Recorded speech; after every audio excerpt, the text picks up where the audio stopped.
warahmatullahi wabarakatuh. Selamat berjumpa lagi dengan Bapak ya di sini. Seperti biasa, gimana kabarnya kalian hari ini?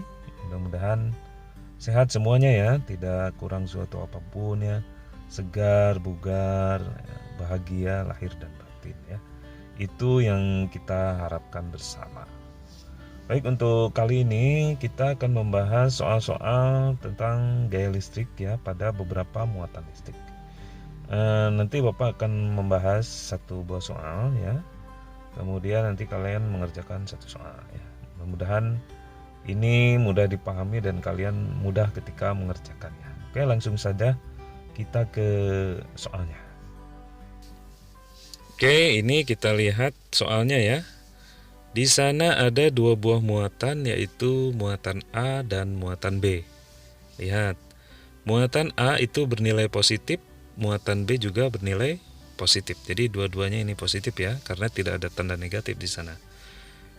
Muatan A bernilai 9 mikrokulom dan muatan B bernilai 4 mikrokulom. Jarak antara A dan B adalah 8 cm. Pertanyaannya ya di bawah, di manakah letak muatan ketiga gitu ya, agar muatan ketiga tersebut tidak mengalami gaya Coulomb. Jadi misalkan datang nih muatan ketiga, nah itu kan ada dua buah muatan A dan B, datanglah si C misalkan, datang di antara A dan B. Di manakah si C itu harus berdiam diri agar tidak mengalami gaya Coulomb? Nah, gitu maksudnya. Agar tidak mengalami gaya Coulomb itu maksudnya supaya gaya yang diberikan oleh A dan gaya yang diberikan oleh B terhadap muatan yang baru datang terhadap muatan ketiga yang ada di antara keduanya itu seimbang. Jadi kalau misalkan muatan ketiga itu diam di tengah-tengah, nah pasti A yang menang karena A nilainya 9 lebih besar dari B 4 itu. Kalau misalkan yang datang itu muatan C, diam di tengah, pasti akan bergerak ke kanan. Kenapa? Karena A akan mendorong C ke kanan, mengalahkan dorongan B ke kiri. Ya, B pasti kalah karena nilainya 4. Nah, dan A pasti menang karena nilainya lebih besar 9. Jadi di manakah muatan yang ketiga itu harus berdiam diri supaya seimbang? Artinya supaya tidak mengalami gaya Coulomb. Tidak mengalami gaya Coulomb itu gayanya itu 0 ya. Jadi gaya yang dihasilkan oleh A harus sama dengan gaya yang dihasilkan oleh B terhadap muatan ketiga. Jadi solusinya muatan ketiga itu harus mendekati yang B. Kenapa harus mendekati yang B? Karena yang B itu tenaganya atau akibat gaya listriknya lebih kecil daripada yang A. Jadi kalau diam di tengah pasti A yang menang, makanya muatan ketiga harus lebih mendekati ke B ya, supaya hasilnya seimbang. Seimbang itu berarti nanti gaya A dikurangi gaya B harus sama dengan 0 gitu. Jadi kalau 0 gayanya berarti si muatan ketiga tidak mengalami gaya Coulomb. Gimana, paham nggak? Oke, nanti kalian harus bisa menjelaskan ini dengan lebih lugas, lebih singkat, tidak bertele-tele gitu ya. Lebih bagus dari Bapak lah menjelaskannya. Oke, kita ke slide selanjutnya supaya lebih jelas ya. Nah, ini dia ya. Proses berikutnya untuk menentukan letak C. Nah, gitu ya. Nah, itu muatan ketiganya, C-nya sudah hadir ya. Jadi C itu lebih mendekati ke B kan, gitu kan posisinya. Kenapa dia menjauhi A? Karena A itu gaya dorongnya lebih besar dari B. Jadi C agak mendekat ke B. Oke, gitu. Di sana ada tanda panah warna merah FA. Nah, itu adalah maksudnya adalah FA itu adalah gaya dorong A terhadap C. Jadi FA adalah gaya listrik yang dihasilkan oleh muatan A. Itu berarah ke kanan karena A mendorong C ke kanan gitu. Karena C itu positif juga. Jadi ketiga-tiganya ini positif. A positif, B positif, C positif. Nah, si C itu ketika di sana terdorong oleh A ke kanan yang menghasilkan garis tanda panah merah itu ya, FA. Nah, tanda panah yang hijau itu ke sebelah kiri gitu. Itu adalah hasil gaya tolak B terhadap C. Paham? Jadi FA dan FB itu arahnya berlawanan. Artinya saling mengurangi. Gitu. Nah, supaya seimbang kan FA-nya harus sama dengan FB gitu. Supaya C itu tidak mengalami gaya Coulomb. Jadi supaya C diam di situ terus gitu. Jadi hasil FA-nya harus sama dengan hasil FB-nya. Itu lihat di bawah. FA harus sama dengan FB. Nah, gitu. Kemudian di bawah itu ada keterangan di gambarnya, lihat ada RA, jaraknya RA sama dengan X gitu ya.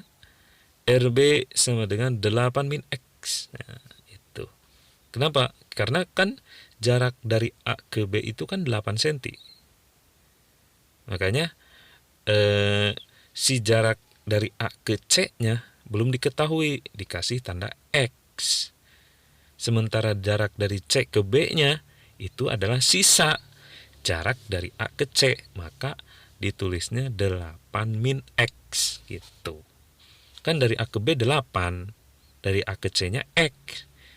Jadi dari C ke B-nya 8 min X sisanya gitu. Paham nggak? Kalau nggak paham japri Bapak ya boleh lewat video call atau lewat WA gitu, lewat Telegram boleh ya, belajar supaya lebih paham gitu. Syukur-syukur kalian bisa langsung paham dengan ini. Oke, kita ke pembahasan berikutnya, perhitungannya ya. Nah, ini dia ya. Kita ke persamaan gaya Coulombnya dulu ya. Persamaannya adalah F sama dengan K Q1 Q2 per R kuadrat ya. Kalau misalkan A dengan C berarti Q1 Q2-nya A dengan C. Kalau misalkan B dengan C berarti Q1 Q2-nya adalah B dengan C gitu. Makanya tadi kita lanjutkan FA sama dengan FB, kita uraikan. FA itu isinya apa saja? FB isinya apa saja? Nah, makanya di sana ditulis FA isinya K QA QC per RA kuadrat. Nah, gitu. Yang pertama kan FA itu adalah gaya A, gaya yang dihasilkan dari interaksi antara A dengan C.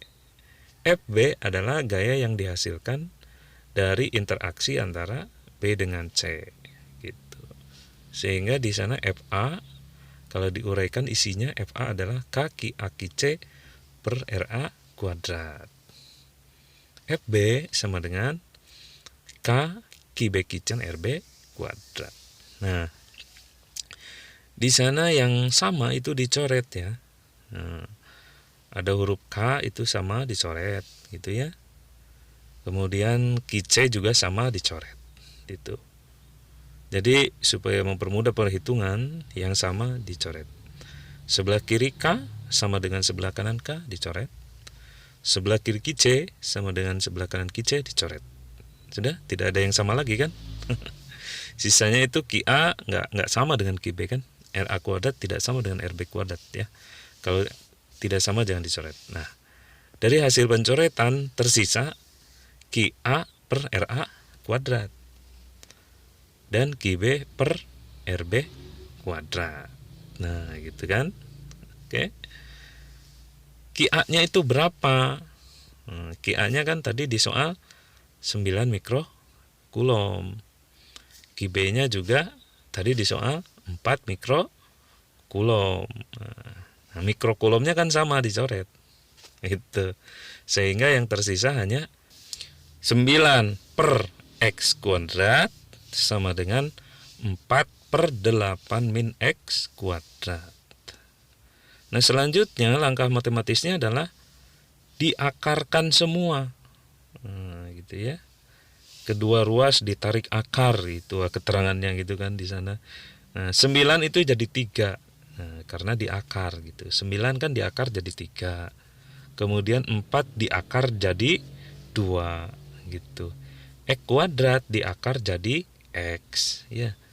8 min X kuadrat di akar jadi 8 min X gitu. Jadi kuadratnya hilang karena diakarkan. Paham nggak? Kalau nggak paham tanyakan secara japri gitu ya. Nah, sisanya berarti 3 per X ya. Itu 3 itu akar dari 9 ya. Sama dengan 2 per 8 min X ya. 2 itu akar dari 4 kan ya. X itu akar dari X kuadrat tadi. 8 min X adalah akar dari 8 min X kuadrat tadi. Oke. Nah, kemudian setelah 3 per X sama dengan 2 per 8 min X dikali silang. Ya, 2X ya, itu adalah perkalian silang 2 dengan X. Oke. Sama dengan 24 min 3X. Nah, itu adalah hasil perkalian dari 3 dengan 8 min X. Jadi 3 kali 8 kan 24 ya.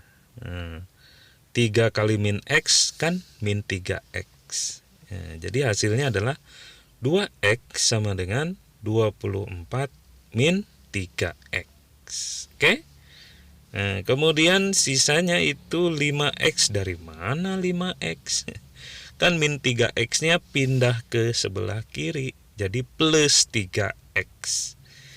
Jadi ketika tanda minus pindah ruas menjadi berbalik, menjadi plus. Jadi 5X hasil dari 2X plus 3X.